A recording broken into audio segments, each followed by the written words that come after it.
이강민의 잡지사 9월호 18번째 페이지. 예능감, 자신감, 존재감 다 압도적이지만 분량 조절감은 미흡한 남자. 숭실사이버대 환경안전공학과 교수로도 활동하고 계신 곽지식 작가와 함께합니다. 어서 오세요. 안녕하세요, 곽지식입니다. 여러분 기뻐해 주십시오. 오늘 정말 저희가 놀라운 주제를 가져왔습니다. 어떤 주제죠? 그동안 그렇게 수많은 방송에서 수많은 지식들을 방출해 오신 우리 곽지식 작가가 일평생 단 한 번도 방송에서 다루지 않은 그 희귀한 주제를 잡지사 단독으로 최초 공개한다고 하는데요. 기대감이 큰데. 근데 그 사이에서 이제 그 사이에 딴 방송에서 감 얘기를 조금 해가지고 100% 순수하게 오늘 최초 공개는 아니고요. 그런 게 어딨어요. 한 80% 정도 거의 최초 공개 내용일 것으로 보입니다. 심지어 주제도 먼저 이렇게 스포하셨네요. 네. 오늘의 주제는 말씀하신 대로 80% 최초 공개. 가을과 추석을 대표하는 과일 감에 얽힌 과학 이야기를 80%라고 하니까 갑자기 그래도 정말 진짜 어디서도 진짜 들어보지 못한 감 이야기. 어디서 감이 그래요? 이렇게 신비로운 거였나? 그래요? 깜짝 놀라실 겁니다. 저희 방송에서만 감 별거 아닌 것 같죠? 네. 감이 진짜 놀라운 생물입니다. 그래요?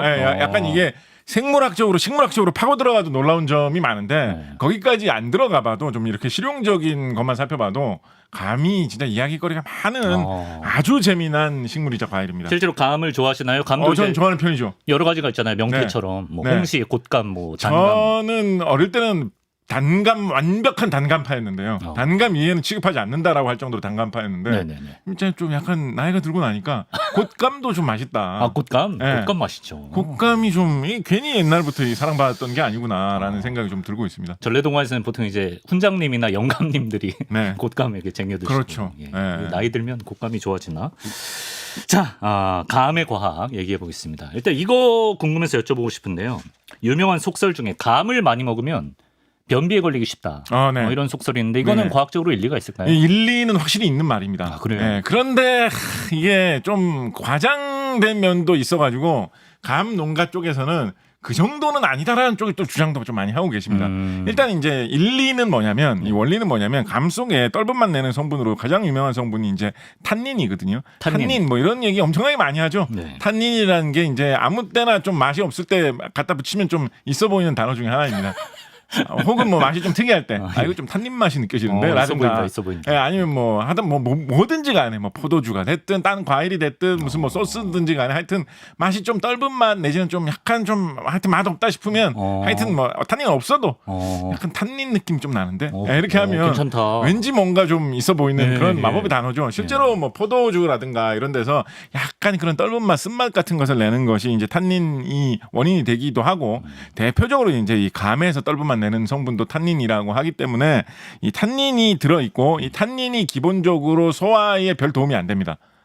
특히 이제 감 같은 경우에는 이게 들어가면 장에서 이 수분 흡수를 좀 방해한다고 알려져 있어요. 그래요? 그렇다 보니까 아무래도 뭐 소화가 안 되고 뭐 여러 가지로 안 좋을 수 있다라는 이야기가 있는데요. 그러면 그 정도가 과연 어느 정도냐. 이 탄닌이라는 게 우리가 이런 식으로 그냥 아무 때나 갖다 붙일 수 있을 정도로 되게 광범위하게 많이 퍼져 있는 물질이고 탄닌이라고 할 수 있는 물질이 한 가지 물질이 아닙니다. 그래요? 탄닌이 여러 종류가 있어요. 탄닌이 뭐 찾아보면 여러 식물에 광범위하게 퍼져 있거든요. 다양한 식물 속에 뭐 잎에 뭐 열매에 뭐 씨앗에 들어있는 탄닌들 다 살펴보면 우리가 일상적으로 접할 수 있는 탄닌만 해도 좋기 수십 종류는 될 겁니다. 엄청 많네요. 그래서 탄닌이 여러 종류가 있기 때문에 각각의 탄닌이 어느 정도로 뱃속에서 어느 정도의 효과를 내느냐는 좀 다 다르겠죠. 그래서 사실은 뭐 포도주에 들어있는 탄닌하고 감에 들어있는 탄닌하고 얼마나 비슷하고 얼마나 다르냐, 얼마나 어떤 영향을 끼치냐 이런 거에 대해서 좀 사실은 좀 세밀하게 세심하게 좀 따져볼 필요가 있습니다. 그렇군요. 자, 그런데 여기서 문제가 뭐냐? 감이라는 과일은 한중일에서만 많이 먹습니다. 감을 영어로 뭐라고 하죠? 혹시 아시나요? 알죠. 감 뭐라고 하죠? 펄시몬. 저 영어 좀 합니다. 그러면 좀 더 어려운 질문. 펄시먼이 어디서 온 말이죠? 왜 펄시먼이 감이라는 뜻이죠? 페르시아에서 왔나? 아니에요. 근데 발성 좋았습니다. 뭔가 외국에서 들어왔기 때문에 감이 좀 그런 특이한 단어가 됐. 단순한 말이 애플이라든가 뭐 페어라든가 이런 것처럼 뭐 그레이프 이렇게 단순한 단어가 아니잖아요. 펄시먼 좀 특이한 단어이기 약간 때문에 라멘 하듯이 외국에서 들어온 그런 종류예요. 외국에서 들어온 게 발음 번영된 건데. 유럽 사람들은 이 감이라는 과일을 펄시몬이라는 이 과일을 네. 우리 아시아에서 중국, 한국, 일본에서 많이 소비가 되는데 그거를 접해 가지고 그 과일을 뭐 펄시몬이라고 접하게 되면서 이름 붙여가지고 소비를 한 게 아닙니다. 중국이나 일본이나 한국의 유럽 사람들도 먼 옛날부터 생각을 해보면 사실은 이리저리 조금씩 드나들지 않았겠습니까? 아, 그렇죠. 뭐 마르코폴로 동방견문론 뭐 이런 것도 있었고 예. 그게 아니라도 여러 차례 드나든 사람들이 있었을 텐데 그렇죠. 여기에서 감을 가져와가지고 그 유럽 사람들이 감에 대해서 인식을 하게 된 게 아니에요. 그럼 어디서 감을 입수했을까요? 희한하게도 이런 거 너무 이게 감의 재미예요. 감이 있을 만한데. 감이 희한하게도 튀르키예? 더 멀리 봐야 더 돼요. 멀리? 감을 희한하게도 유럽 사람들은 아메리카 쪽에서 접했어요. 아메리카 쪽에서. 아 그래요? 네. 그래? 여러분 감 관련된 그런 식물들을 조사를 해보시면 우리 지난 시간에 그 녹차하면서 말차 이야기하면서 말씀드렸는데 이제 생물을 구분할 때 전통적으로 종이라는 구분 단위를 기본으로 보고 여러 개의 종들을 묶어서 속이라는 단위로 구분을 한다라고 말씀드렸죠. 네. 그래서 커피 같은 경우에는 커피 속에 속하는 종이 수십 가지가 있다라고 맞아요. 말씀드리지 않았습니까? 예.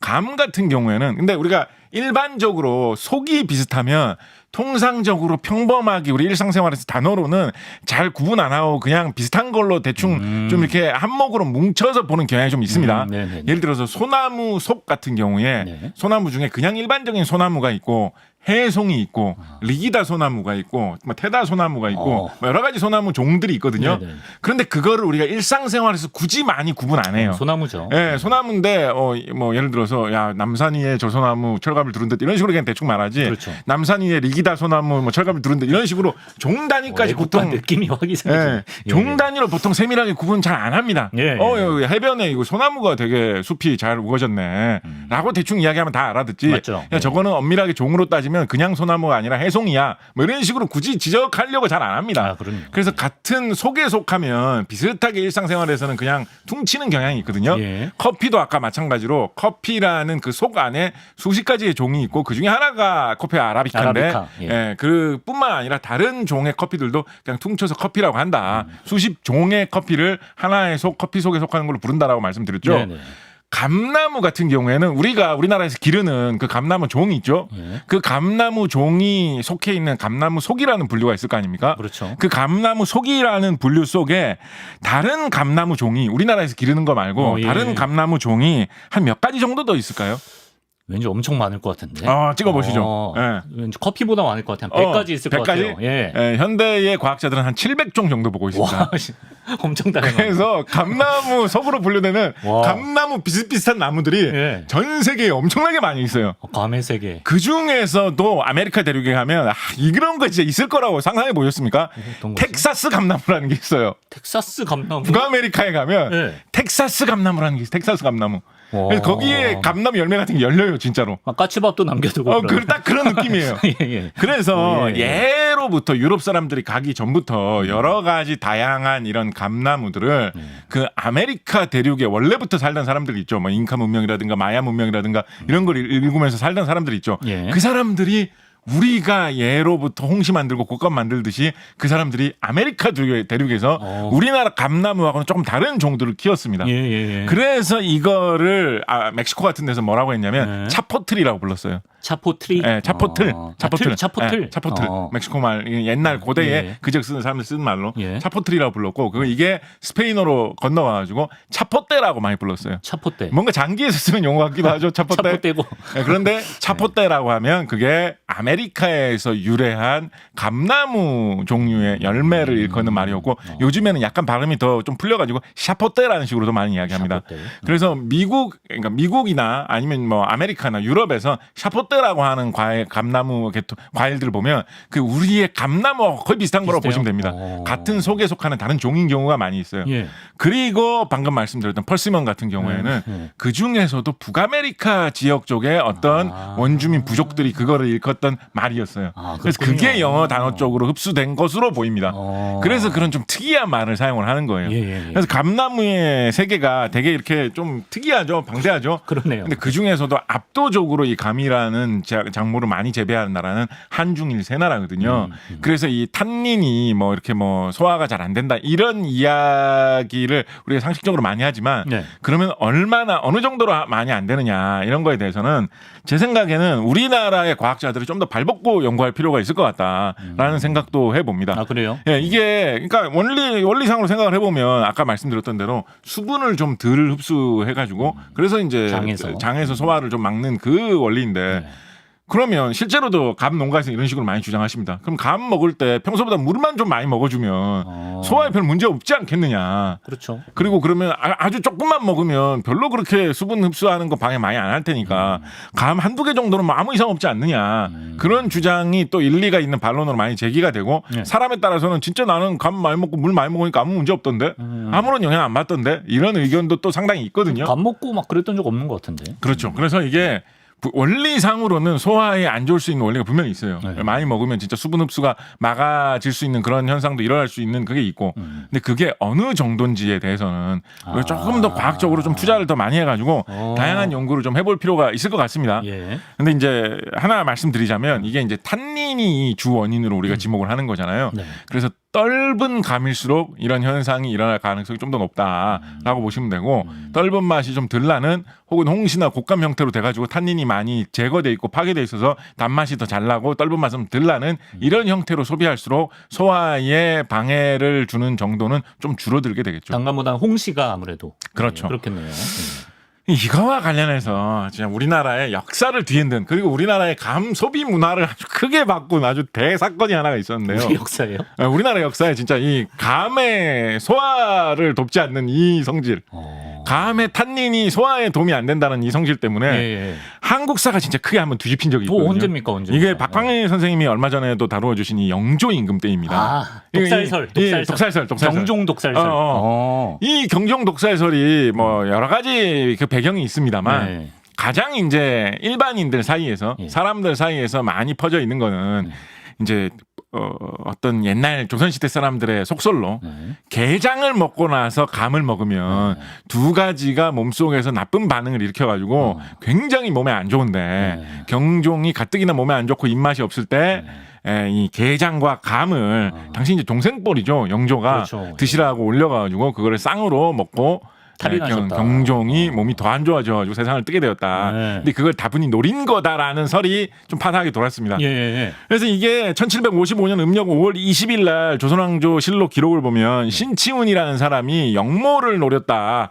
이때 당시 영조 임금 시대거든요. 예. 영조 임금 시대에 임금님에게 되게 반발해가지고 나라를 엎으려고 했다라는 혐의로 붙잡혀 와가지고 조사를 받습니다. 예. 이게 많이 조사지 옛날이니까 이제 고문이죠. 받는데 그렇죠. 예. 이 신치훈이라는 사람이 이제 모든 걸 포기하고 하고 싶은 말 다 하거든요. 고문을 받으면서. 아, 그래요? 예. 그러면서 이 사람이 뭐라고 이야기를 하냐면 예.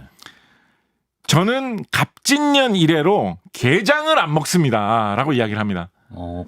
그 이야기를 하니까 영조가 너무나 분노를 해가지고 정말 저놈의 자식 어떻게든 해버리라고 하면서 너무 화가 나서 영조 임금님이 눈물을 흘리면서 분노했다고 돼 있어요. 실록에 이렇게 기록이 남아 있어요. 영조 임금이 왜 이렇게까지 분노했겠어요? 뭐 편식하는 사람 싫어해서 뭐 무슨 뭐 간장게장 뭐 사업하고 있어서 뭐 김수미 선생님하고 친해서 분노했겠어요? 그렇지는 않을 거 아니에요. 왜 분노했느냐? 이 말에 암시하고 있는 의미가 그때 당시에 갑진년이 경종 임금이 세상을 떠나는 그 시기거든요. 내가 내 형을 제거하기 위해서 일부러 간장게장을 먹였다. 그리고 감을 같이 먹었기 때문에 탈이 났다라는 속설을 이놈이 지금 내 앞에서 내 면전에서 주장을 하고 있구나라는 것 때문에 그렇지. 너무 격분했던 거거든요. 그래서 이 사건이 이 정도로 이 어떤 여파가 컸던 사건이었기 때문에 이게 실제로 그렇든 아니든 간에 맞아. 굉장히 어마어마한 스캔들로 이렇게 소문이 나가지고 임금님이 사람 조사하다가 그렇죠. 눈물 흘릴 정도의 거대한 사건이었거든요. 생각해보니까 도계과학 때 살짝 풀어주셨던 것 같아요. 그래서 이후로 이 이야기가 우리나라에 되게 파다하게 많이 퍼져가지고 지금도 우리나라에서는 기본적으로 게장하고 감을 잘 안 먹습니다. 아니, 근거 없지 않아요? 그때 이제 독일 예. 과학편에서 좀 말씀드렸는데 예. 근거를 찾아보려면 뭐 나름대로 할 수 있는 이야기는 있어요. 그래요? 예. 근데 그렇다고 해서 이렇게 막 치명적인 무슨 예를 들어서 뭐 보고독처럼 그렇게 될 만한 이유는 별로 없거든요. 한의학적인 건가? 예, 그런데 워낙에 예로부터 이게 우리나라에서는 굴직하게 내려오고 있는 이야기이기 때문에 그렇죠. 딴 나라에서 뭐 감 먹고 개 먹는 나라에서는 이런 게 없지만 우리나라에서는 어떠한 사람도 아이 뭐 간장 먹고 감 뭐 마음껏 드세요라고 하는 사람들은 잘 없습니다. 워낙에 이 1724년의 사건이 그렇죠. 껄쩍지근했기 때문에 예. 왕이 그렇게 되는데. 예, 요즘 가끔 전에도 한번 말씀드렸는데요. 요즘 가끔 무슨 뭐 해산물 뷔페나 이런 데 가보면 게를 드시고 나서 홍시는 드시지 마세요. 뭐 이런 거 붙어 있는 경우도 꽤 있습니다. 아, 그렇구나. 워낙에 이때가 껄쩍지근한 사건이었기 때문에 하나 얘기할 수 있는 건 다시 한번 말씀드리면 감 속의 탄닌 성분이 하여튼 뭐 소화에는 좀 도움이 안 되는 것으로 알려져 있는데 그렇게 또 심하지는 않다. 이 정도로 좀 이해해 주시면 되겠습니다. 이 정도로. 이제 단감이 푹 익어서 홍시가 되면 이제 말랑말랑 흐물흐물해지지 않습니까? 이거는 이제 과학적으로 어떤 원리로 이렇게 되는 건가요? 네. 이게 기본적으로 생각을 해보시면 예. 모든 과일들 나아가서 식물들이 대체로 좀 이렇게 익으면 물렁해집니다. 우리 제일 좀 흔히 볼 수 있는 게 이제 바나나 같은 거죠. 바나나 그렇죠. 익으면 뭐 물렁해지죠, 맞아요. 그죠? 예. 그리고 뭐 키위라든가. 예. 복숭아도 나는 물렁한 복숭아 좋아하는데 약간 좀 딱딱한 것 같은데 다 그럼 그러네. 좀 익히면 물렁해지죠, 그죠? 그래서 감도 그런 현상이 일어나고 그걸 좀 의도적으로 좀 많이 일으켜가지고 먹는 게 이제 홍시다라고 보시면 되겠습니다. 예. 이런 현상이 왜 일어나느냐? 모든 식물의 과일이 모든 건 아니죠. 많은 식물의 과일들이 좀 성숙해지면서 과일은 동물들이 먹어줘야지 그 효과를 발휘를 하는 거거든요. 멀리 가서 또 퍼뜨리고. 예. 그래서 과일이 이렇게 동물이 먹기 좋게 좀 맛있어져야 되기 때문에 이런 과일은 성숙하게 되면 안에서 효소가 나와가지고 그 효소가 주로 세포 속에 있는 펙틴 같은 성분들을 이게 이제 세포 벽에 딱딱한 부분 역할을 하는 그런 성분이거든요. 네. 펙틴 같은 거 무슨 이렇게 요리 같은 거 만들 때 일부러 넣기도 합니다. 아, 그래요? 좀 굽고 좀 걸쭉해지고 좀 단단해지라고. 예를 들어서 요거트 같은 걸로 무슨 요리를 만들어야 되는데 네. 너무 좀 뭐 이렇게 멀건 것 같다라고 하면 펙틴 같은 거 일부러 파는 거를 사와가지고 좀 타가지고 넣으면 좀 더 약간 좀 걸쭉해지고 쫀쫀해지거든요. 뭐 액체 형태로 파나요? 가루 형태로 파나요? 가루 형태를 좀 본 것 같아요. 펙틴. 네, 그래서 펙틴 그런 물질 사용하거든요. 예. 식물의 몸 속에서도 그렇게 식물을 좀 딱딱하게 해주는 역할을 좀 합니다. 세포 벽의 재료로도 사용되기도 하고요. 예. 식물의 몸 속에는 이 펙틴을 파괴해주는 효소가 같이 들어 있어요. 네, 그런데 평소 때에는 이 효소가 활성화되지 않고 네. 분비되어 가지고 반응을 하지 않고 그냥 잠자고 있거든요.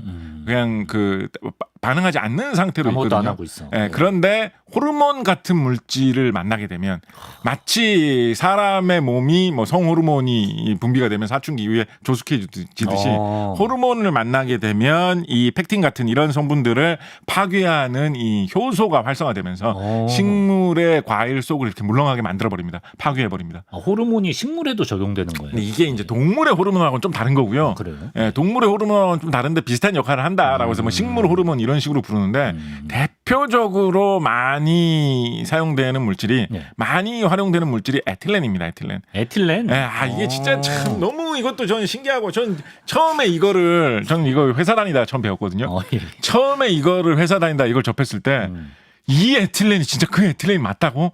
진짜 믿지를 못했어요. 저도 지금 회사 다니면서 배우네요. 예. 예. 에틸렌이라는 물질을 어디에서 얼마나 많이 생산할까요? 과학 실험할 때 많이 들어본 것 같아요. 뿐만 아니라 공장에서는 어떤 공장에서 어디에서 많이 생산할까요? 어디서 씁니까? 플라스틱 공장에서 어마어마한 양으로 엄청나게 많이 생산합니다. 무슨 폴리에틸렌 뭐 맞습니다. 정확히 기억하고 계시네요. 폴리에틸렌이 우리가 흔히 접하는 플라스틱들 중에서 제일 흔하고 제일 싼 플라스틱이라고 보시면 됩니다. 우리가 흔히 비닐봉지라고 하는 거 있죠. 다 폴리에틸렌으로 만드는 봉지가 굉장히 많거든요. 그래서 제일 흔한 플라스틱 중에 하나가 폴리에틸렌인데 에틸렌을 굳혀가지고 에틸렌을 엮어가지고 폴리에틸렌을 만드는 거다라고 보시면 됩니다. 그래서 에틸렌이 모든 그런 화학공업, 플라스틱 공업의 제일 기본 재료이기 때문에 우리나라처럼 화학산업이 발달한 이런 나라에서는 뭐 엄청난 양의 에틸렌을 막 진짜 막 폭포처럼 쏟아지는 듯한 양의 공장을 막 몇십 개씩 갖다 놓고 막 어마어마하게 많이 만들거든요. 그게 식물의 호르몬이 된다고요? 그런데 그게 식물에서는 정말 극소량 아주 미량.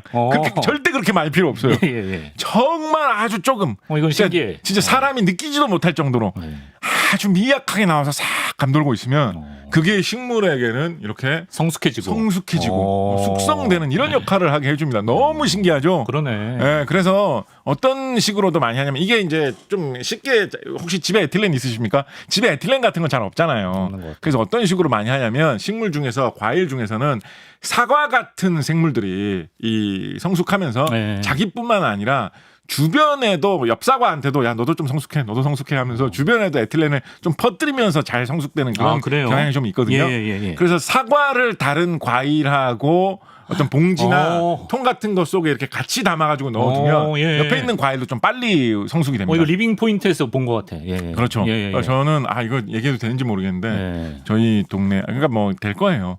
저희 동네에 그 화단에 예. 감나무들이 좀 많이 있거든요. 네. 그러면 가을이 되면 감이 막 열립니다. 그렇죠. 그러면 저는 그거를 이제 따요 몰래. 아니, 서리, 몰래 서리. 따는 건 아니고. 서리. 예. 아니 몰래 따는 거 아니고 당당하게. 주민이니까. 네. 예. 뭐 장대 같은 걸로? 장대 예. 아니면 뭐 점프해서 키가 크시니까. 예. 한두 개 정도 이렇게 땁니다. 예. 한두 개 정도 따면 그거를 처음에는 저 못 모르고 그걸 그냥 생으로 먹었거든요. 엄청나게 떨습니다. 도저히 인간이 먹을 수 없을 정도로 떨거든요. 예. 그걸 따가지고 사과 하나를 구해가지고 사과 하나 속에 이 감 한 3-4개 정도를 넣고 비닐봉지에 집어넣은 다음에 꽁꽁 묶어가지고 한 며칠 숙성을 시키면 부드럽게 숙성이 되면 홍시로 변합니다. 더 빨리. 사과에서 나온 에틸렌의 영향을 받아서 감 속에 있는 효소가 안에 있는 팩틴을 파괴하면서 세포벽 같은 거를 다 무너뜨려가지고 홍시의 이 과육을 물렁하게 만들어버리는 거죠. 저는 그런 현상을 이용해서 맛있게 홍시를, 먹는다. 따서 만들어서 먹었던 그런 기억이 나는데 혹시 제가 잘못된 행동을 한 것 같다라고 하면 제가 이제 경비 아저씨께서 보시는데 제가 대놓고 그 땄는데도 경비 선생님밖에 알 수가 없어요. 지금. 어디 사시는지도 모르고 저희는. 대놓고 제가 땄는데도 경비 아저씨께서 별 말씀 안 하셨어요. 그래서 저는 뭐 제가 나쁜 짓을 했다라고 생각하지는 않는데 하여튼 그래서 따 먹곤 했습니다. 또 모르죠 그분 속마음은. 그런가요? 아예 감을 말렸어요. 이제 곶감이 될 경우도 이제 궁금해지는데 그때는 또 쫄깃쫄깃해지잖아요. 네, 그렇죠. 이건 또 어떤 원리인지. 곶감은 껍질을 까가지고 그거를 이제 건조시키는 형태로 하면서 숙성을 시키거든요. 그래서 건조시켜가지고 말리기 때문에 그렇죠. 수분이 다 날아가게 되기 때문에 수분이 있어야지만 아무래도 미생물들이 더 활발하게 살 수가 있고 미생물들이 살면서 음식 같은 거를 갉아먹고 사람이 못 먹는 성분을 내뿜어 놓는 거를 음식이 상한다, 음식이 썩는다라고 하는 거거든요. 그래서 미생물이 잘 자라날 수 없는 수분을 꽤나 많이 제거를 해놓으면 미생물들이 그만큼 번식하기가 어려워지기 때문에 곶감은 좀 더 오래 보관할 수 있죠. 더 오래 말린 거기 때문에 더 오래 사용할 수가 있죠. 그렇지만은 곶감 먹어보면 좀 말랑말랑하니 쫀득쫀득하니 그렇게 맛있잖아요. 그렇죠? 그렇기 때문에 수분이 0으로 제거가 된 건 아닙니다. 그래서 곶감이 이렇게 마르고 좀 오래 보관할 수 있다는 그런 인식이 있어가지고 이거는 진짜 장기 보관할 수 있는 거야라고 해서 방치하시는 분들이 좀 계신데 의외로 곶감이 방치하면 상합니다. 곶감도. 그래요? 곶감이 그래서 그 곶감 농가 같은 데서 배포하는 재료 같은 거 보면 곶감을 이제 받으셨으면 곶감을 좀 냉장 보관하시라고. 곶감이 우리가 곶감 말리면서 제조할 때 이렇게 널어가지고 말리면서 보관하시는 거지. 드시는 입장에서는 그렇게 방치하시면 안 된다고. 그렇구나. 곶감을 냉장 보관 또는 냉동 보관하시라고 다 잘 좀 안내를 좀 하고 있습니다. 상한다. 네. 근데 그 곶감에 하나만 좀 얘기하면 안 될까요? 하시죠. 하나만. 이렇게 애절한 표정으로 하시는. 하나만. 하시죠. 이것도 우리가 독편에서도 얘기했습니다만 우리가 이제 원소 시간에 비소편에서 이거를 이제 말씀을 드렸는데요. 곶감 같은 경우에는 워낙에 예로부터 좀 사랑받는 형태의 그런 간식. 특히 이제 과자 같은 게 없었을 때는 굉장히 좀 맛있게 먹을 수 있는 그런 디저트 전래동화에 엄청 나오죠. 로도 많이 활용이 됐었기 때문에 역시 이것도 우리나라 역사를 한번 뒤집은 적이 있습니다. 곶감이요, 곶감이? 이거 비소편에서 제가 한번 말씀드렸는데요. 그랬나? 1482년 음력 8월 11일 조선왕조 실록에 나와 있는 이야기인데 연산군의 어머니이자 연산군의 어머니가 그냥 곱게 살다가 세상을 떠나신 분이 아니라 아니죠. 뭐 임금님하고 사이가 안 좋아서 임금님을 해치려고 하고 어쩌고 이런 이야기를 엄청나게 많이 들은 다음에 쫓겨난 다음에 목숨을 잃는 그런 처형을 당했죠. 패비윤 씨라고 하는 그분이죠, 그죠? 연산군 어머니 이분이 왜 그렇게 뭐 부부 싸움 할 수도 있잖아요. 뭐 사이가 안 좋을 수도 있잖아요. 임금님 부부 간에도 그죠? 그런데 왜 그렇게 처형까지 당할 정도로 목숨을 잃는 일까지 당할 정도로 그렇게 무거운 처벌을 받았느냐? 여러 가지 혐의 중에서도 어떤 게 있었느냐? 이 패비윤 씨가 간식으로 곶감을 보관을 하고 있었는데 들고 다닌 것 같은데 곶감 들고 다니는 게 큰 죄는 아니잖아요. 아니죠. 뭐 작은 죄도 아니죠. 그런데 예. 그 곶감을 비상하고 같이 보관을 했다. 아. 독약으로 악명 높은 비상하고 곶감을 같이 보관했다. 그래서 뭐 어떤 기록에는 아예 뭐 비상을 곶감에 묻혀가지고 들고 다녔다는 식으로 이야기한 것도 있고요. 아, 예. 이거는 이제 아무래도 패비윤 씨가 진짜 나쁜 짓을 했다는 쪽으로 좀 이야기하는 거겠죠. 조금 더 이렇게 완곡하게 써놓은 걸 보면 네. 그냥 같은 통 안에 비상하고 곶감하고 같이 들고 다녔다라는 느낌 정도만 들도록 묘사한 것도 있는데 어쨌든지 간에 왜 굳이 곶감을 비상하고 같이 들고 다녔을까? 뭐 좀 심하게 말한 기록을 따른다면 왜 굳이 비상을 곶감에다가 묻혀놨을까? 이거는 도대체 누구를 그런 다음에 곶감을 먹이려고 이런 짓을 했겠느냐라고 생각해 보면 네. 이거 조선시대 궁궐에서 중전마마 뜻대로 안 돼가지고 어떻게 이렇게 공격하고 싶은 사람이 누가 있겠습니까? 아. 중전마마면 뭐 엄청나게 높은 사람인데. 그렇죠, 그렇죠. 그러니까 이거는 임금을 왕이다, 노리고 왕. 이렇게 한 거 아니냐. 예. 실제로 뭐 패비윤 씨 입장에서는 뭐 딴 말 할 수도 하고 싶을 수도 있겠죠, 그죠? 아유, 내가 사는 처소에 쥐가 너무 많이 나와가지고 쥐약 대신에 쓰려고 비상을 좀 구해왔는데 그 넣어놓을 통이 없어가지고 그냥 꽃감 옆에다가 좀 잠깐 넣어놨던 거라고. 예. 혹은 뭐 꽃감에다 비상 발라가지고 내 뭐 쥐 좀 잡으려고 그랬다 이런 걸 수도 있잖아요, 그죠? 그렇지만 그런 거는 이제 기록에 안 남아 있고 그렇죠, 예. 이게 어떤 그런 큰 위험한 나쁜 짓을 할 수 있을 만한 그런 여지를 보인 행동이라고 한 게 패비윤 씨의 큰 죄 중에 하나였거든요. 그래서 이것도 역사를 뒤집은 우리나라 조선시대 역사를 뒤집은 아주 무서운 그런 감 이야기 중에 하나입니다. 그분이 폭군의 셰프군요. 아, 그런가요? 폭군의 어머니 아닌가요, 그냥? 엮어봤습니다. 네네. 예, 예. 폭군의 어머니죠. 네. 예. 자, 그 곶감에 하얀 가루 같은 거 생기잖아요. 아, 네네. 저는 어렸을 때 그게 약간 상함의 흔적. 아, 근데 아니라 전혀, 그러더라고. 네, 네. 전혀 조금도 아닙니다. 조금도 네. 아니군요. 네. 네. 저 뭡니까, 저거? 그거는 기본적으로 보면 네. 뭐냐면 맛있는 겁니다. 당분입니다, 당분. 아, 예. 곶감을 이렇게 껍질을 까가지고 말리지 않습니까? 예, 예. 그렇기 때문에 그 자연스럽게도 그 당분이 그러니까 단맛이 나는 성분들이 바깥으로 이렇게 좀 나옵니다. 바깥으로 이렇게 스며 나와가지고 그게 겉에 맺히게 되는데 곶감 같은 경우에는 이 성분이 여러 가지 당분이거든요. 우리 당분 종류에 대해서 한번 했던 적이 있죠. 했었죠. 예, 여러 가지 진짜 별걸 당분들이 다 있는데, 했네, 진짜. 예, 당분들이 있는데 맞아요. 그 중에서도 이제 뭐 과일에 많이 들어있는 당인 과당이 대부분을 차지하고요. 과당만 갖고는 저런 모양이 잘 안 나올 거예요. 아. 과당 말고도 여러 가지 한 서너 가지 정도의 당분들이 네. 맺혀가지고 그게 물기가 마르면서 굳어가지고 저런 식으로 되는 건데 그냥 당분이 이렇게 좀 습기 형식으로 이렇게 묻어 나와가지고 마르기만 해가지고는 저런 가루 같은 하얀 가루 같은 모양이 잘 안 되거든요. 그럼요. 저게 굳으면서 약간 결정화가 되기 때문에 저런 모양이 되는 겁니다. 눈송이처럼. 네, 그런 거죠. 눈송이 아주 비유 좋군요. 그래요. 그래서 이거를 한자어로는 이거 우리나라에서는 잘 안 쓰는 말인 것 같은데 뭐 예. 농가에서는 그래도 요즘 잘 사용하시는데 그래서 이거를 감이라는 뜻의 한자 시자를 써가지고 뭐 시설 이런 말 사용합니다. 감에 눈설? 생기는 눈이다. 오. 시상 감에 생기는 설이다. 뭐 이런 말도 사용을 합니다. 예. 근데 이 결정이라는 것도 생각을 해보면 정말 오묘하고 신비롭고 놀랍고 재밌는 현상인데 결정편을 한번 따라할까요? 그렇죠. 결정편을 한번 따라하시죠. 결정편 따라하시죠. 결정이라는 게 결정을 영어로 뭐라고 할까요? 크리스탈? 크리스탈이라고 합니다. 근데 우리나라 말로 크리스탈이라고 하면 수정. 약간 수정이라는 느낌이 그렇죠. 좀 가깝죠. 그죠? 예. 결정이라고 하면 정말 너의 눈이 크리스탈 같아. 뭐 이렇게 할 때 너의 눈이 참 결정 같다. 이런 식으로 잘 안 하잖아요. 이상한데. 예. 그래서 우리나라 말 어감하고는 또 좀 다르거든요. 네. 그래서 결정 이야기를 재미있게 해볼 만한 게 많고 현대 과학 기술에서 정말 중요한 역할을 하는 게 결정인데 네. 그 이야기는 좀 따로 언젠가 한번 해보기로 하고 한번 해보기로 하고 예, 예, 예. 그러니까 어떤 게 좀 대표적인 결정이냐면 예, 예. 소금물 같은 거 이 간장이나 된장 같은 장담그다가 어떻게 잘못하다 보면 이런 일이 생기는데 소금물 같은 거 바닥에 고여 있다가 햇빛 받아가지고 바짝 마르면 예. 그 밑에 소금기가 이렇게 바닥에 들러붙으면서 좀 생기죠. 예. 그러면 좀 묘한 모양을 이루거든요. 예. 그런 게 전형적인 결정 생기는 모양입니다. 예, 별로 잘 안 와다 하시면 여름에 하여튼 티셔츠에 그것도 좀 그런 거죠. 그것도 좀 예. 그런 건데 그걸 이제 결정이 눈에 선명하게 잘 보이지는 않는 건데, 뭐 하여튼 그런 결정이 생기는 현상까지 같이 일어나가지고 예. 곶감 겉면에 그 흰 가루가 생긴다라고 보시면 되고, 감분이라고도 하고. 네네. 그래서 그거의 그 단맛 때문에 생긴 성분이다라고 보시면 되고요. 그래서 한 두 가지로 이게 참 묘하게 두 가지로 생각해 볼 수가 있습니다.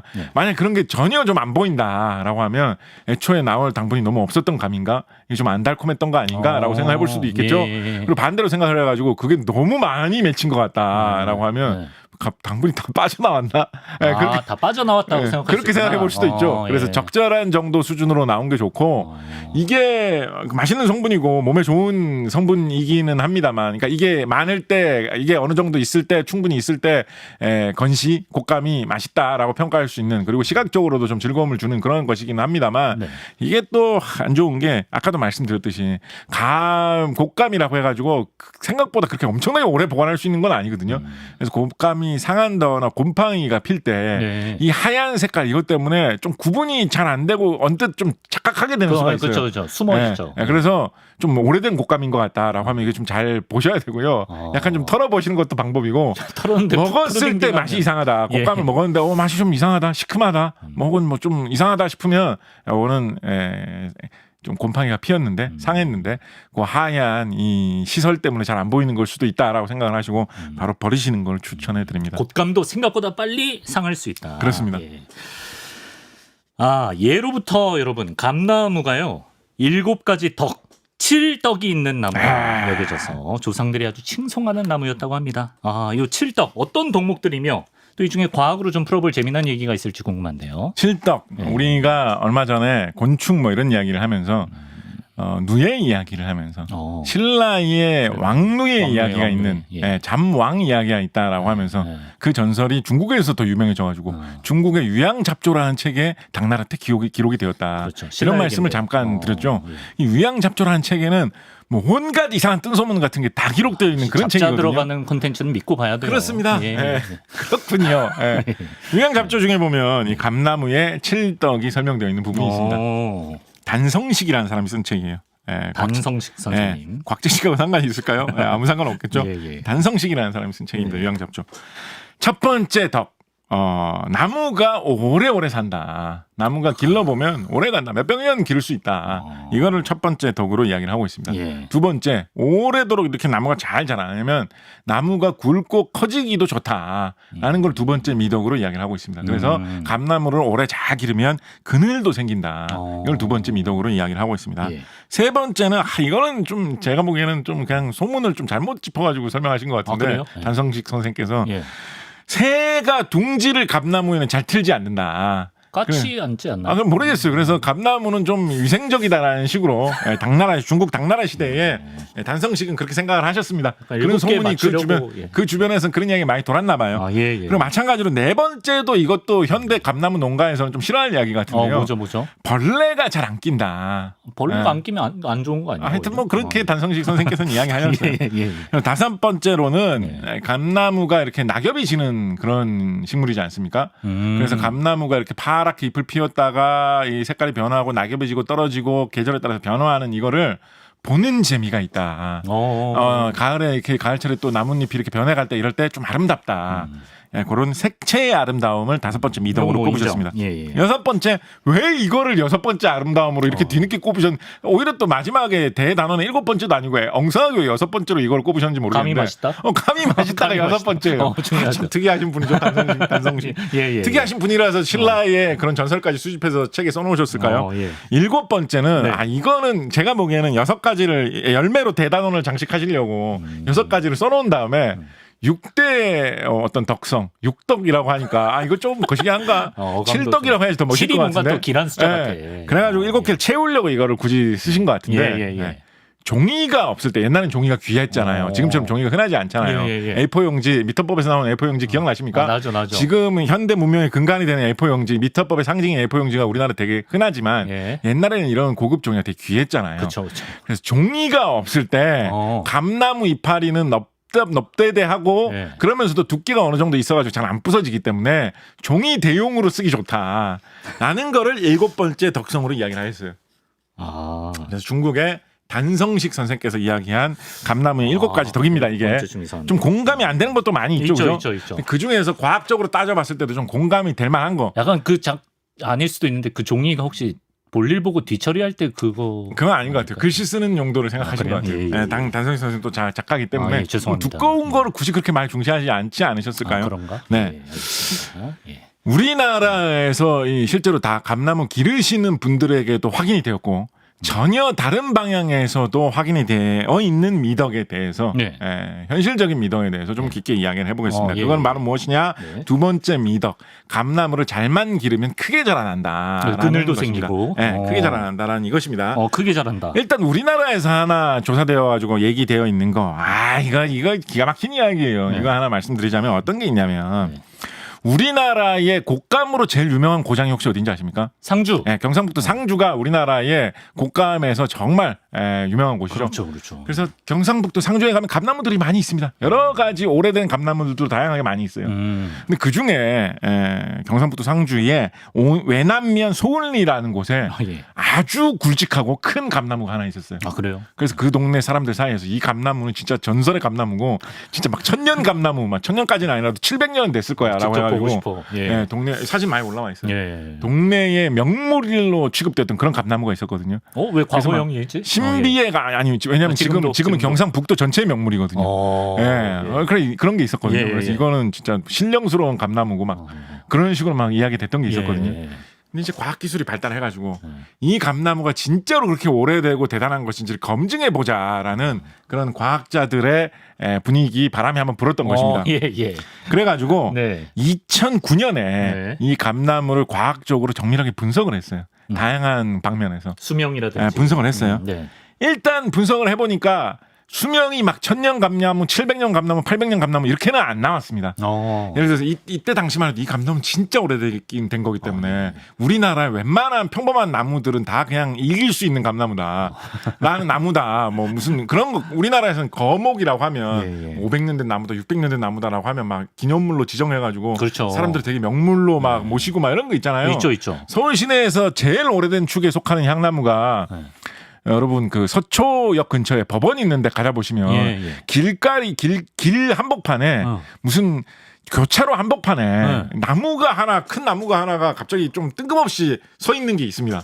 그래요? 교차로 한복판에. 아니 저거를 큰 길을 만들면서 저걸 나무를 없애지 저걸 왜 나무를 저렇게 세워놓고 저것만 담장 지어가지고 차 다니기 안 좋게 저렇게 했지라고 하는데 그 나무가 뭐 800년 된 나무인가 뭐 해가지고 우리나라 서울 시내에 있는 향나무 중에 아마 그게 제일 오래된 나무일 거예요. 그래서 그게 이런 나무는 함부로 베면 안 된다라는 그런 게 있어가지고 큰 서초구에 강남 개발하면서 큰 도로를 내면서도 저 나무 하나는 피해가면서 막 도로를 내고 했을 정도로 우리나라는 나무 되게 중시하는 문화가 있다 보니까 상주에서도 이 감나무 뭐 서초구는 무슨 나무고 뭐고 향나무 다 이길 수 있다. 천년송이고 뭐고 생각했었는데 그 정도는 안 되고 500 몇십 년 정도 된 걸로 판명이 됐습니다. 그래도 대단하죠. 500년이 뭐 조선의 역사와 거의 같이 하는 거 아닙니까? 그렇죠. 자 그런데 그렇게 조사를 하면서 이거를 살펴보다 보니까 어떤 희한한 특성이 발견이 됐냐면 이 나무의 어떤 품종이라든가 이 나무가 뭐 얼마나 우리나라에서 오랫동안 자라난 토종인가 이런 거를 확인해 보기 위해서였겠죠. 나무의 유전자 검사를 했어요. 나무의 DNA 분석을 했어요. 토종이 아니야? 아니 들어보세요. 더 희한합니다. 유전자 분석을 해보니까 어떤 말도 안 되는 희한한 결과가 나왔느냐. 나무의 이파리 부분, 줄기 부분 쪽하고 나무의 뿌리 부분 쪽이 유전자가 다르다는 결과가 나왔어요. 이게 말이 돼요? 그 말이 돼요? 이게 어떻게 마치 말하자면 내가 모발이식이야 뭐야? 내가 팔은 근데 잘 보셨네. 그래요? 감 좋으시네. 이게 언뜻 생각하면 내가 팔은 곽재식 팔인데 뭐 다리는 누구 다리라고 할까요? 뭐 이강민 다리다. 거의 뭐 이런 거잖아요, 그죠? 그럴 수가 있나요? 근데 아까 모발이 이식하셨잖아요. 이거를 인위적으로 이식을 하면 그렇게 될 수가 있겠죠, 그죠? 근데 나무를 어떤 때 인위적으로 이식을 하죠? 우리 그런 말 사용하잖아요. 뭐 재해 입었을 때 어떤 이강민의 부드러운 진행과 곽재식의 뛰어난 유머가 접목되어서 좋은 프로그램이 되었다. 이런 말 사용하잖아요. 접목이라는 게 뭡니까? 접붙인다고 하죠. 나무 두 개를 붙여가지고 두 개의 나무의 특성을 같이 띄게 하는 그 기법을 접목이라고 하죠. 접붙이기. 그래서 이 나무는 뿌리는 튼튼하게 잘 자라날 수 있는 고엽나무 뿌리였는데 거기에다가 열매가 맛 좋은 열매를 맺는 감나무 품종을 구해와가지고 그거를 접목시켜서 접붙이기 해가지고 길러낸 나무라는 사실을 유전자 검사 결과 알아내기로 했어요. 어떤 분이 이거를 언제 그래서 와. 이게 젖붙이기가 대략 이제 조사를 해보니까 대략 젖붙이기가 그래서 한 500년 정도 전에 네. 시도가 된 것 같다. 이 나무에? 라는 쪽으로 국립산림과학원에서 결론을 내렸거든요. 와. 그래서 이 나무가 수명으로 모든 다른 나무를 덮어버리는 그거는 실패했지만 우리나라의 접목 기술, 젖붙이기 기술 넓게 보면 이게 식물의 어떤 이식 수술 같은 거죠, 그죠? 그렇죠. 우리나라의 어떤 이런 이식 수술 역사상 가장 오래된 살아있는 증거가 되었습니다. 누가 했을까? 이 나무가 확인되기 전까지만 해도 우리나라의 실제적인 젖붙이기 증거로 남아 있는 나무가 근대에 들어온 것밖에 없었어요. 아 그래요. 예, 한참 거슬러 가네. 일본 사람들 들어오고 뭐 미국 사람들, 영국 사람들 들어와가지고 현대적인 뭐 이런 과수원 재배 이런 거 하면서 뭐 대구의 사과나무 이런 거 만들 때 접목을 한 게 우리나라 접목의 500년 전이래요, 500년 증거로 남아 있는 것 중에 최초다. 그러니까 한 뭐 100년 전 이 정도죠, 그죠? 그렇다고 생각을 했는데 네. 이 감나무의 유전자 분석 결과 때문에 조선시대 초기까지 역사가 훅 올라간 겁니다. 그래서 경상북도에서는 이 나무를 하늘 아래 첫 감나무라는 별명으로 되게 자랑스럽게 생각을 하고 그렇죠. 있고요. 말 되네. 이 나무가 멋진 게 뭐냐면 네. 지금도 감이 열려요. 감이 많이 열릴 때는 나무가 크니까 예. 감이 많이 열릴 때는 수백 개, 수천 개씩 열립니다. 야, 그래서 이 500년 동안 감이 열리고 있는 이 나무를 지금도 따먹을 수가 있어요. 댁에서 하듯이 아무나 딸면 안 되겠죠, 저거는. 아, 저거는 뭐 저건 안 보호되고 되겠지. 있는 나무니까 함부로 그렇게 하면 그리고 저건 안 되겠지. 저 주인도 있을 수도 있어요. 아, 그렇죠. 예. 그렇기 때문에 네. 뭐 좀 관리는 우리가 특별하네. 잘해야 되는데 우리나라의 소중한 문화유산이자 그러네요. 우리나라의 과학기술 유산으로서 보호해야 되는 그런 나무입니다. 아주 오래가고 크게 자란 나무죠. 네. 자, 그런데 마지막으로 하나만. 마지막. 두 개만. 짧은 거 하나만 하고 진짜 하나만 할게요. 짧게 읽힌 일. 예, 짧은 거 하나만. 일단 짧은 거 하나만. 예. 감나무라는 거를 아까 감나무 속에 속하는 나무가 수백 종류 된다 그랬잖아요. 맞습니다. 700종류 된다 그랬잖아요. 네네. 그 속을 라틴어로는 디오스파이로스라고 하거든요. 그래서 이거는 먹는 감은 극히 일부고 안 먹지 못하는 다른 감나무 속으로 분류되는 수많은 종류들을 다 합해 가지고 디오스파이로스라고 합니다. 이 디오스파이로스에 속하는 감나무 700종이나 되는 이 감나무 중에서 상당수는 열매를 먹는 용도가 아니라 네. 아까 감나무가 크게 잘 자란다 그랬잖아요. 맞습니다. 그래서 그 목재를 이용하는 용도로 많이 사용해요. 감나무 목재는 처음 들어본다. 그러니까 우리 감나무 우리 거 말고. 품종으로는 목재는 그렇게 유명하진 않아요. 예. 그러니까 종이 다른 어. 말하자면 텍사스 감나무 같은 그런 식으로 예. 종이 다르지만 목재 용도로 쓰기 좋은 그런 열매보다는. 감나무들이 있는 거예요. 예. 주로 열대나 아열대 지방 쪽에 그런 감나무들이 많이 있습니다. 네. 그 감나무 중에 감나무를 잘라가지고 속 내부를 보면 검은 빛이 좀 많이 도는 게 있어요. 네? 검은 빛이 많이 도는 거. 그것 중에서 쓰기 좋은 거를 이거는 진짜 고급이다라고 하는 거를 한자어로는 흑단이라고 불렀고 흑단. 영어로는 에보니라고 불렀어요. 에보니. 흑이잖아. 에보니가 뭐죠? 흑. 검은 거. 검은 거. 네. 에보니 특히 어떨 때 많이 쓰죠? 에보니란 말. 에보니 앤 아이보리. 노래 아시는군요.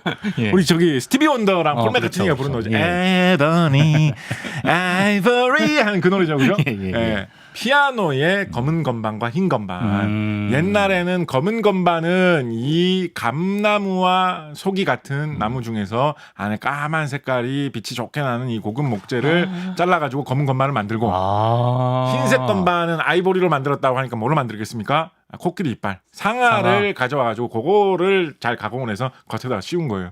옛날에는 피아노가 엄청나게 비쌌죠. 와. 지금은 다 이제 플라스틱 계통 재료를 많이 사용하기 때문에 그냥 검은 칠하면 될 것을 굳이 그렇게 검은 목재 그게 뭔가 멋있다라고 생각했나 봐요. 뭐 저는 잘 모르겠는데 인터넷에서 도는 이야기 중에 뭐 그런 것도 있습니다. 에보니로 까만 건반을 만들어놔야지 이 건반을 터치할 때 미끄러지지 않으면서도 경쾌하게 닿는 그 진짜 조성진 선생님이나 감이 좋다. 우리 저 피아노 연주해 주신 그분 누구셨죠?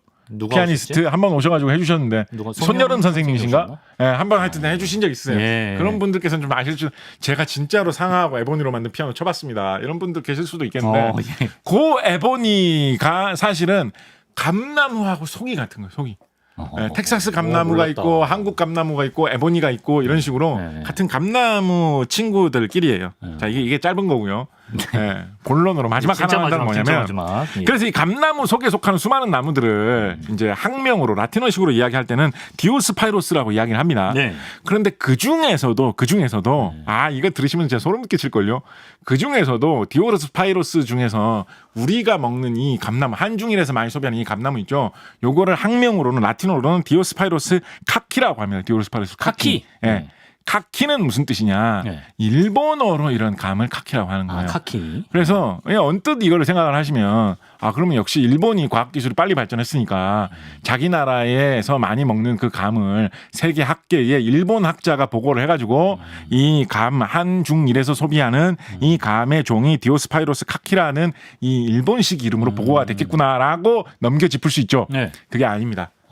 이 디오스파이로스 카키라는 이 식물을 보고한 사람은 일본 사람이 아니에요. 그럼요. 18세기 일본에 예. 18세기 일본은 에도 시대에 쇄국 정책이 실시되고 있는 시기였기 때문에 네네네. 우리나라 옛날에 쇄국 정책 하던 시기처럼 네. 기본적으로 외국과의 통상을 다 막고 있었거든요. 네. 그런데 유일하게 대지마라는 조그마한 섬 하나를 개방을 해가지고 거기에 외국 사람들이 조금은 들어올 수 있게 허용을 해줬죠. 그리고 특히 그 중에서 네덜란드 사람들에 한해서만 좀 들어와가지고 많이 활동을 하게 허용을 해줬었습니다. 예, 맞습니다. 그래서 이제 그 걸리버 여행기 이런 걸 보면 걸리버 여행기가 이제 그 저기 아일랜드 그쪽 부분이 작가, 그러니까 영국권에서 활동하시는 분이 작가죠. 조나선 스위프트. 스위프트. 네, 그분이 작가시죠, 그죠? 예. 그래서 그때 당시에 영국하고 네덜란드가 서로 대적하는 나라, 라이벌 국가였기 때문에 예. 걸리버 여행하면서 가는 그 이상한 거인국, 대인국, 뭐 소인국 그런 섬나라들 있잖아요. 네. 그게 어디에 있는 나라인지 아세요? 어디로 갔다가 잘못 빠져가지고 거기로 가게 되는지 아세요? 이 동아시아 지역으로 왔다가 그러니까 소설 내용에 소설 내용 중에 보면 그래요? 일본, 대만, 한국, 필리핀 요 사이로 왔다가 잘못해가지고 네.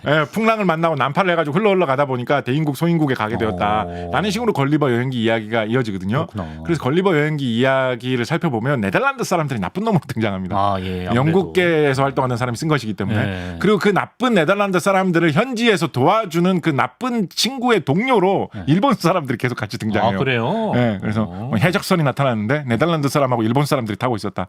걸리버 여행기 그런 식으로 묘사가 돼 있어요. 네. 걸리버 여행기 초기에 나온 사파를 보면 예. 우리나라의 동해가 Sea of Korea라고 적혀 있거든요. 그래요? 그것도 신기하다. 네, 그래서 이게 뭐 Sea of Japan이라고 일본에서 많이 하잖아요. 네. 근데 걸리버 여행기는 Sea of Korea라고 적혀 있다라고 해가지고 역사와 전통을 자랑하는 Sea of Korea 이런 식으로 많이 이야기를 하는데 역사와 전통이 깊어서 그런 것도 있고, 예. 영국 사람이 이 네덜란드 사람을 싫어해서 네덜란드하고 같은 편이었던 일본을 좀 싫어하기 때문에 Sea of Japan하고 Sea of Korea가 있으면 Sea of Korea를 좀 쓰고 싶었던 것도 짐작을 해볼 수가 있겠죠. 오늘 하려고 했던 이야기는 뭐냐면 그래서 네덜란드 사람들은 일본에 계속 유입이 될 수가 있었어요. 그렇죠. 예, 그래서 우리나라의 뭐 하멜 표류기 뭐 이런 거를 쓴 사람들도 네덜란드 소속의 네덜란드 동인도 회사 사람들이 일본에 가려고 하다가 표류해가지고 조선까지 흘러든 그런 거였죠. 그렇죠. 그런 식으로 일본의 대지마에 가려고 하던 그 네덜란드 동인도 회사의 하멜 시대 때보다는 한 100년 정도 후배 시대의 사람들 중에 자기는 네덜란드 사람들도 아닌데 일본에 가가지고 과학 연구를 하고 싶어가지고 일본에 가서 약간 네덜란드 사람인 척하고 슬쩍 일본에 가가지고 처음에는 의사로 아마 가장을 했었던 것 같아요. 왜냐면 의술 이런 거는 일본에서 야 이런 거는 해외에 뛰어난 기술이 있다면 아무리 딴 나라 사람이고 우리가 쇄국을 하지만 받아줘야 된다는 인식이 있었기 때문에 어쩌면 이렇게 완전히 쇄국된 상황 속에서도 조금의 이렇게 문호가 개방되어 있었던 게 나중에 일본이 과학기술이 발전하고 무역이 발전할 수 있었던 어떤 원동력이기도 하죠. 근데 그 틈을 비집고 들어온 네덜란드 그 조직을 타고 들어온 네덜란드 사람이 아닌 사람이 있었어요. 누구지? 이 사람은 식물학자이자 과학자였기 때문에 이렇게 네덜란드가 교섭을 하고 있는 일본에 들어와가지고 유럽에는 없는 수많은 일본의 식물들, 동물들을 조사를 해가지고 그 연구 결과를 유럽 학계에 보고를 하기 위해서 되게 노력을 했었어요. 이 사람 유럽인이에요? 유럽이에요. 유럽인이에요. 그래서 이 사람이 학명을 보고한 한중일에 사는 식물들이 수백 종입니다. 수백 종. 그래서 일본어를 쓰는구나. 그래서 그러니까 저게 뭐예요? 그러면 일본 사람들이 카키데스 뭐 이렇게 했겠죠. 카키인가 보다. 디오스파이로스 카키 이런 식으로 라틴어로 이 사람이 만약에 하멜 이후로 야 우리도 하멜도 왔다 갔는데 우리도 제주도에 뭐 조그맣게 개방해 볼까라고 했으면 이 사람이 일본에 안 가고 제주도로 들어왔을 수도 있겠죠. 그렇죠. 그러면 저거 뭐예요?라고 했을 때 디오스파이로스 감 이런 식으로 보고했을 수도 있겠죠, 그죠? 겜. 그래서 이 사람 이름이 한중일의 토속 식물 중에 우리나라의 토속식물 중에도 그게 일본에 건너가면 이 사람에 의해서 조사가 돼가지고 처음으로 보고되는 바람에 학명이 일본식으로 보고된 게 이 사람 때문에 되게 많은데 야. 그게 지금까지도 사용되고 있는데 예. 지금으로부터 한 250년 전 18세기 했던 게 이 네. 사람이 바로 그래서 이 사람 이름이 학명에 무수히 많이 나오는 이 사람이 바로 카를 툰베리라는 사람이고요. 베리? 툰베리 어느 나라 사람이겠습니까? 스웨덴이에요? 스웨덴 사람이 스웨덴 사람. 툰버그겠네, 툰버그. 네, 툰베리. 카를 툰베리 스웨덴 사람입니다. 이 사람이 이런 학명 분류 체계를 만든 사람 처음 만든 사람이 누굽니까? 카를 린네잖아요. 린네. 린네. 이 사람 스웨덴 사람이잖아요. 그렇죠. 스웨덴의 린네한테서 이 사람이 직접 배웠어요. 툰베리가. 아, 수제자. 뭐 수제자까지 아니고 둘이 좀 싸우기도 하고 이런 것도 좀 있었던 것 같거든요. 그래서 수제자라고 하기는 모르겠어요. 그래도 이제 실제로는 예, 수제자로 제자, 취급될 수 제자. 있을지 모르겠는데 예. 하여튼 실제로 배우기도 배웠습니다. 그래서 생물을 분류해가지고 이거 학명을 붙이고 자기 이름을 영원히 남기고 대단한데 나도 이거 해봐야 되겠다. 근데 유럽에서 볼 수 있는 거는 자신의 스승인 린네가 이미 다 했거든요. 호모 사피엔스 이런 거, 그렇지, 그렇지. 뭐 이런 거 그 쉽게 볼 수 있는 거, 뭐 피카피카 이런 거 다 했거든요. 린네가. 블루오션은 동아시아다. 그래서 이 사람이 그래서 멀리 가야지 된다라고 해가지고 아프리카에 한번 가고 동아시아에 한번 갔습니다. 아직도 우리가 모르는 스웨덴 고트가 계셨군요. 바로 카를 툰베리 되겠습니다. 선생님. 예.